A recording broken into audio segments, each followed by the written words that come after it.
तो आप बनाएंगे तो उसमें 2 में 2 मिल जाएगा। एक क्वेश्चन सॉल्व किया, आपको कितना नंबर मिल गया? 2 नंबर। मेन नहीं आया तो दोनों गया, नहीं आया तो दोनों गया। मेंस को देखिए थोड़ा उल्टा अप्रोच है, उसमें एक क्वेश्चन सपोज 10 नंबर वाला है। क्या आपको लगता है कि जो लड़का पीटी पास किया होगा वो 10 नंबर का आंसर को अटेम्प्ट करेगा तो उसको 2-3 नंबर नहीं मिलेगा? मिलेगा यहाँ पे। तो वहां आपको एकदम जीरो की संभावना नहीं है।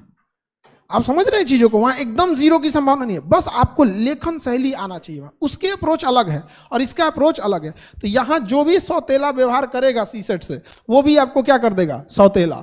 आपको यहां सीसेट में 3 स्टेप देखने को मिले। एक का क्लास चलेगा वो अलग, प्रैक्टिस होगा वो अलग, और टेस्ट होगा अलग। टेस्ट में हम बन जाएंगे आपके दुश्मन, ठीक है? जब क्लासेस चलेंगे एकदम बाबू की तरह, तुम 2 बार पूछ लो, 3 बार पूछ लो, मन करे तो टीचर्स रूम में जाके दोबारा पूछ लो। प्रैक्टिस चलेगा तो एक आध बार बस डाउट की तरह पूछ सकते हो, और टेस्ट में पूछ दियो तो पिटा जाओगे वहीं पे। तुम टेस्ट में एकदम दुश्मन एकदम। तो उसके लिए हिसाब से, और कई लड़कों का लगता है कि सर ये इसमें कट ऑफ चले जाएगा। कई इसमें 200 में ना 110 ले आने वाले बैठे हैं, 120 ले आ देते हैं, 115, 116 इसे ले आ देंगे। उनसे डरिएगा नहीं, जानते हैं क्यों? डूबेगा इसमें वो।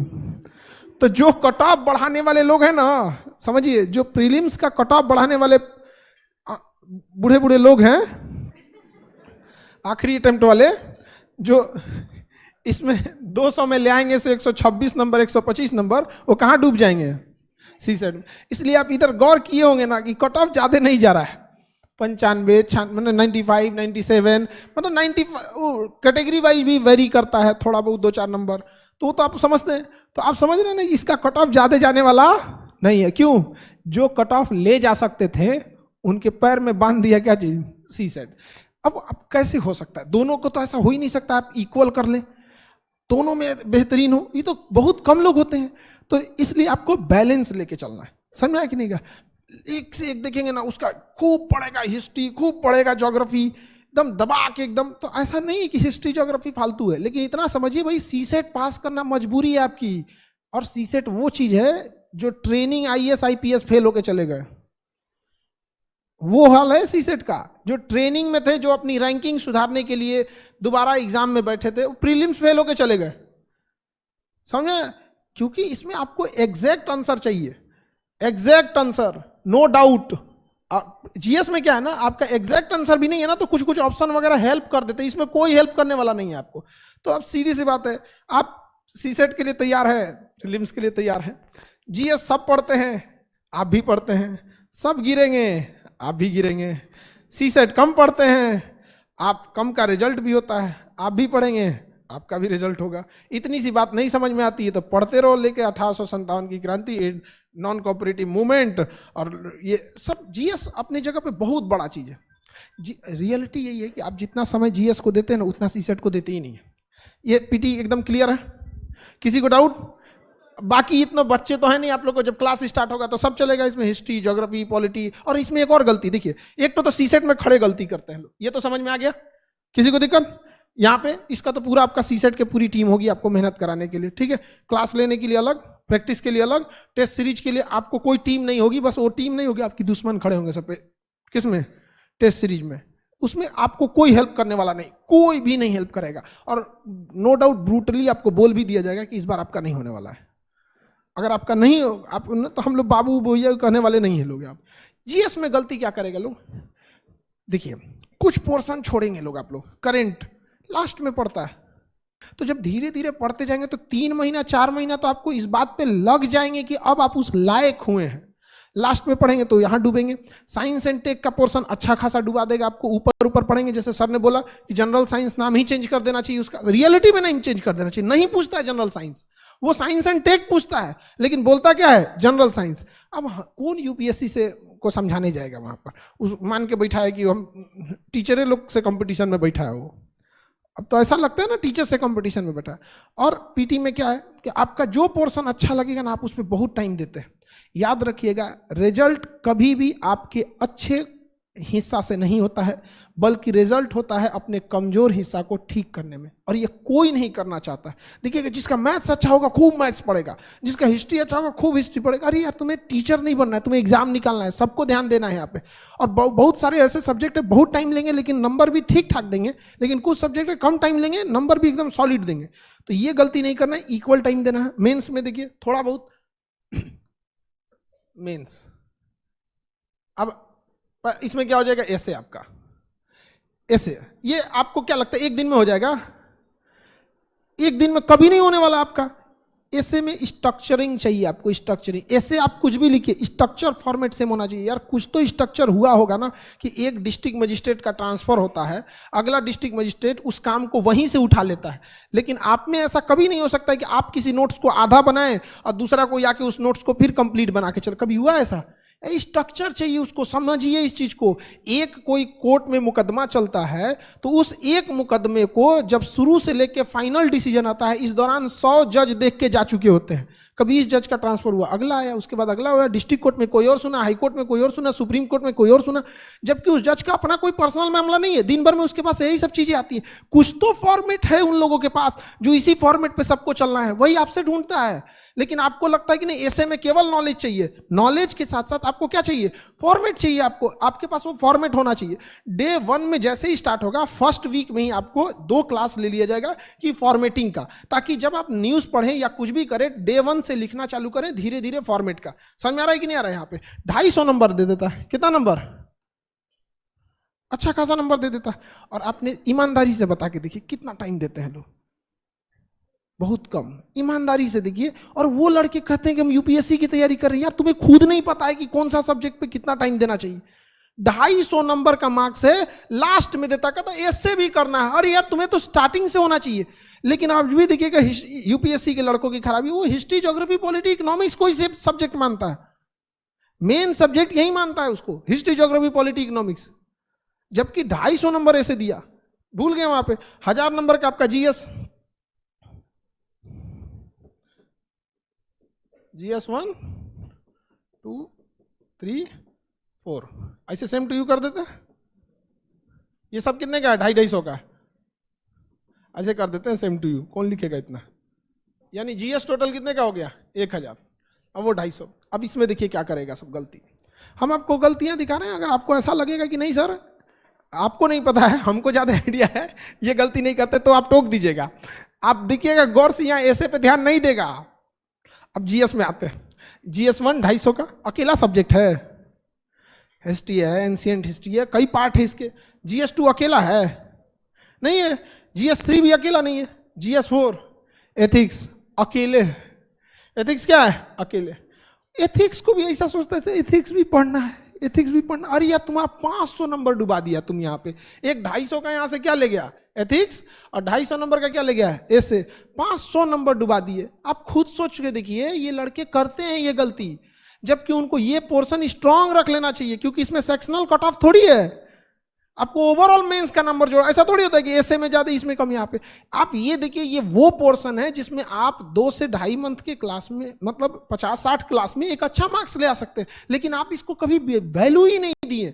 गलती याद रखिएगा, यूपीएससी को फेल करने में, जो एग्जाम में फेल होते हैं, बहुत कम लोगों को यूपीएससी फेल करती है। ज्यादा लोग को टीचर्स और संस्थाओं ने फेल कर रखा है। अजीब चीज में फेल रखा है। आप सौतेला सबसे पूछिए, आप लोग में आप लोग खुद से सोच के देखिए। एक ज्योग्राफी देखिए, हम बात करते हैं ज्योग्राफी का कितना बेहतरीन अप्रोच है, हर जगह काम आता है। जिसका ज्योग्राफी अच्छा नहीं, उसको पता ही नहीं चाहिए। कर्नाटक के युद्ध को वो आज का कर्नाटक समझता है, कर्नाटक वार को आज का कर्नाटक समझता है। वो जहां भी बेंगलोर वाला कर्नाटक, पता ही नहीं उसको किधर है कर्नाटक। ऑस्ट्रिया की लड़ाई किधर हो रही है, वो ऑस्ट्रिया को ऑस्ट्रेलिया समझ रहा है। क्या करिएगा उसको? तो आप समझिए, जो गलती कर रहे हैं लोग मत कीजिए वहां पे। जो मजा आ रहा है कोई जरूरी नहीं, क्योंकि कई बार फिल्म खत्म होती है ना, तो बाद में पता चलता है जिसको लोग सबसे शरीफ समझ रहा था, मेन गुंडा वही है। समझ आ गया ना? तो कभी कभी होता है, जब तैयारी खत्म हो जाएगी, फेल हो जाएंगे, तब समझ में आएगा जिसको सबसे ज्यादा समय दिया वही आपको फेल कराया। तो इन सब चीजों से थोड़ा सा आपको क्या करना है, बच के रहना है। क्वालिफाइंग पेपर आपका एक लैंग्वेज का होता है, एक इंग्लिश का होता है। हमें नहीं लगता है कोई इंग्लिश में क्वालिफाइंग को लेके कोई कंसर्निंग इशू है, वो सब पास हो जाते हैं, नॉर्मल सा चीज होता है। मुश्किल से मान के चलिए इंग्लिश क्वालिफाइंग के लिए आप 3 क्लास 1 हफ्ता ले लीजिए, उसके लिए भी आपको बहुत ज्यादा का टेंशन नहीं है। यानी आपको पीटी के लिए किस पे ध्यान देना है, सीसेट। समझ में आ गया कि नहीं, एकदम क्लियर। पीटी के लिए जीएस में वो गलती नहीं करना है कि एक पर्सन को ज्यादा समय देते दूसरे को कम समय दे, गलती नहीं कीजिएगा। पूरे पीटी को फेल हो जाएगा किसके वजह से, सीसेट की वजह से। कट ऑफ के पीछे रह जाएंगे। कौन सी गलती करेंगे कि इनबैलेंस तैयारी, हिस्ट्री खूब ज्यादा पढ़ दिए तो पता, पॉलिटी खूब ज्यादा पढ़ दिए तो करेंटे छोड़ दिए, लास्ट में पढ़े नहीं। इम्बैलेंस होंगे तो कट ऑफ से फेल हो जाएंगे। और अगर सीसेट छोड़े तो इसमें क्या, ये आपका क्या चाहिए, मेंस। आंसर राइटिंग एक स्किल है और स्किल कभी एक दिन में नहीं बिल्ड होता है। समझ में आ गया कि नहीं आ गया। हमें नॉलेज एक दिन में, मतलब नॉलेज जल्दी आ सकता है। जैसे हमें कोई बता देगा कि रोटी कैसे बनाया जाता है, एक नॉलेज की चीज़ है कि देखो सर आटा ये है, उसमें 30% पानी मिला दो, 20 से 30% पानी मिला दो, नॉलेज हो गया। बना लेंगे हम रोटी, नहीं बेल पाएंगे हम तो और नहीं बेलेंगे, चाप देंगे उसी में उसको कि लोगों को लगेगा फेंक दो, इससे अच्छा धुलने से अच्छा इसको पता नहीं किसने दबा के रख दिया बढ़िया से यहाँ पे। वो क्या है, एक स्किल है। आप देखिए नॉलेज तो हम फटाक से फिल कर दिए, स्किल फिल हो जाएगा। आपको सब्जी बनाने के लिए, हमें नहीं आती है सब्जी बनाने, आप हमको कोई नॉलेज दीजिए कि सर ये नमक इतना, मसाला इतना, तेल ये तो नॉलेज हो गया, बन जाएगा सब्जी। क्या है, स्किल। तो स्किल एक ऐसा चीज है जिसको समय देना पड़ता है। कुछ चीजें आपको समय से ही सीखेंगे। तो डे 1 से मेंस में जिस लड़के ने कॉपी लिखना नहीं चालू किया, कॉपी भरना नहीं चालू किया, अभी से लिख के देते हैं फेल होगा। अभी से लिख के देते हैं, कोई मतलब। अभी आप लोग युवा अवस्था में ना, आपका कॉन्फिडेंस आपको बर्बाद कर देता है। ये एज बहुत खराब है, आपका कॉन्फिडेंस आपको बर्बाद कर देता है। अरे हम तो ही हैं, कौन देखता है, हम अभी लिख देंगे। यहाँ पे हाथ चढ़ जाएगा आपका पेज भरते भरते। यहाँ पर 20 क्वेश्चन लिखना इतना इजी नहीं होता है। और यकीन मानिए अगर आपने पूरे क्वेश्चन लिख दिए हैं ना, तो पास होने की संभावना आपकी 20% ऐसे ही बढ़ जाती है। क्योंकि खाली छूट जाने का मतलब वो ऐसा लगता है कि ये इंसान को अगर ऑफिसर बना दिया जाए तो ऐसा इसके अंदर टेंडेंसी है कि 20 लोगों को मीटिंग के लिए बुलाया है तो 15 को मीटिंग अटेंड करके 5 को खाली हाथ लौटाएगा। ये इसको जिला देने लायक ठीक नहीं है। अरे यार बुलाए हो 20 आदमी को मीटिंग के लिए, 15 को ठीक से दिए, 5 को कुछ तो हाय हेलो कर दो, सर मंत्री जी ऐसा है कि हम आपका देख लेंगे, हम कामयाब है, संभाल दो जी, कोई मतलब नहीं। लेकिन अरे अटेम्प्ट तो करो। खुला खाली छोड़ दिए अगर ना, जान ले लेगा यूपीएससी। आपको देखना नहीं चाहता है इसे। यूपीएससी की ये खराबी है, दुश्मनी भी करता है, बताता भी नहीं है, कहता भी नहीं है कि खाली छोड़ना हमको पसंद नहीं है। अब बताओ कैसे लिखोगे, 20 क्वेश्चन लिख देना खिलवाड़ है नहीं ना। तो स्किल्ड है ये। क्या है, स्किल। आपका मेंस एग्जाम आने से पहले आपकी राइटिंग स्किल अगर क्लियर हो गई तो प्रीटी और मेंस के बीच में इतना टाइम देता है कि आप नॉलेज भर सकते हैं। समझ में आ गया कि नहीं आ गया। नॉलेज भर सकते हैं कि नहीं भर सकते। खाना बनाने वाले को एक नया कोई डिश बनाने को दीजिए ना, 2 दिन में बना देगा। और हम लोग 2 दिन में तो आटे सानना सीख जाएंगे। खैर सानना तो इजी चीज होता है, बनाना तो टफ होता है। तो समझ में आ रहा है कि नहीं। सिंपल सिंपल गलती, कौन लड़का ये गलती नहीं करता है।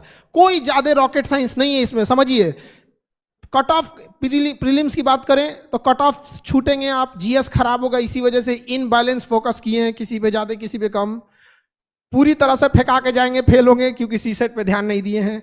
मेंस पे आ जाते हैं, डे 1 से राइटिंग स्किल नहीं है, खत्म हो जाएंगे, डूब जाएंगे। एसे के साथ सौतेला व्यवहार किए हैं, इसको तो बाद में पढ़ेंगे। निबंध के साथ सौतेला व्यवहार किए, इसको एथिक्स के साथ किसको तो बाद में पढ़ेंगे। गया आपका काम से खत्म। अब आप तैयारी कीजिए अपने घर वालों को ये बताने के लिए कि मेंस में ठीक गया था, तब ये ठीक नहीं थी, 4-5 नंबर से पीछे रह गए हैं। यहाँ पे वही बात इंटरव्यू की, तो उसके लिए टेंशन नहीं लीजिए। वो एक आर्ट है, किस तरह से आप आते हैं। जैसे हम लोग अभी हम किसी लड़के को यहाँ बुला दें मंच पे तो उसको थोड़ा हेजिटेशन हो जाने लगेगा। तो बस एक यही चीजों को क्या करना है, दूर करना है। बहुत सारे लड़कों को दूर करना है। जैसे हम पटना में थे तो एक बीपीएससी की एक कोई लड़की थी, बहुत मतलब पढ़ने में ठीक ठाक थी, 1 साल की तैयारी करी होगी। पटना तो एक तरह का दिल्ली तो है नहीं यहाँ पे। अब उसको ना बड़ा रिजल्ट देने में दिक्कत, इंटरव्यू में उसको हेजिटेशन, खत्म ही नहीं है उसके पास हेजिटेशन यहाँ पे। अजीब टाइप का, एकदम हिचकिचाने लगी थी दरवाजा खोलने टाइम पे, अजीब टाइप का। तो क्या पास हो गई, फाइनली वो पास हो गई। रीजन क्या है, उसको कई बार आदमी प्रैक्टिस किया, बिना मतलब कभी बैंक के पास भेज दिया कि ले जाओ ये लोन अर्जी लगा के चलो आप बैंक मैनेजर के पास, बिना मतलब का। उसको ना लोन मिलने वाला ही नहीं था, लेकिन एक हेजिटेशन तो दूर हो, हमें पता था कि लोन नहीं मिलने वाला, उसको बिना मतलब का किसी कंपनी में भेज दिए, कोई में मतलब कोई बड़े प्राइवेट कंपनी में कि हमें जॉब ऑफर चाहिए। अब अरे हमें नहीं मतलब है तुमको वहां ना LIC, ना तुम्हें लोन लेना है, ना तुम्हें वहां कंपनी में जॉब करना है, बट एटलीस्ट एक इंटरेक्शन का जो तरीका होगा, 8 बार 10 बार ऐसे ही बोला गया वहां पे, उसके बाद उसको थोड़ा इंप्रूवमेंट हुआ, बाकी जाके सही हो गया। सामने वाला को भी समझ में आता है कि इसको केवल यहां से नहीं, इसके बाद इसकी ट्रेनिंग होगी, प्रोवेशन होगा, फिर इसको फाइनल सिलेक्शन दिया जाएगा। इंटरव्यू बहुत बड़ी बाधा नहीं बनती है। डे 1 से लिखना है या नहीं लिखना है, समझ में आ गया कि नहीं आ गया? और कोशिश कीजिए जब आप विचारों को भी लाएं ना तो सिस्टमेटिक ढंग से लाएं, बात भी करें ना तो एक सिस्टमेटिक ढंग से लिखने के लिए। आप कुछ भी नहीं आ रहा है शुरुआत में तो आज की दिनचर्या लिख दीजिए, आपने क्या किया क्या किया, धीरे धीरे धीरे धीरे करके एक समय आएगा आप सही हो जाइएगा। आपको आप जैसे लड़की लोग, आप ही लोग से कहते हैं हमें रोटी बनाने कैसे आएगा, या हम किसी से पूछते हैं हमें तैरना कैसे आएगा, अरे यार रोटी बनाने के लिए बेलना पड़ेगा 2 बार, तैरने के लिए हमको पानी में उतरना पड़ेगा, तो लिखने के लिए हमें लिखना पड़ेगा। इतना भी समझ में नहीं आता है तो सपने देखना छोड़ दो। समझ में आ गया? कोई बात, कोई दिक्कत, कोई डाउट?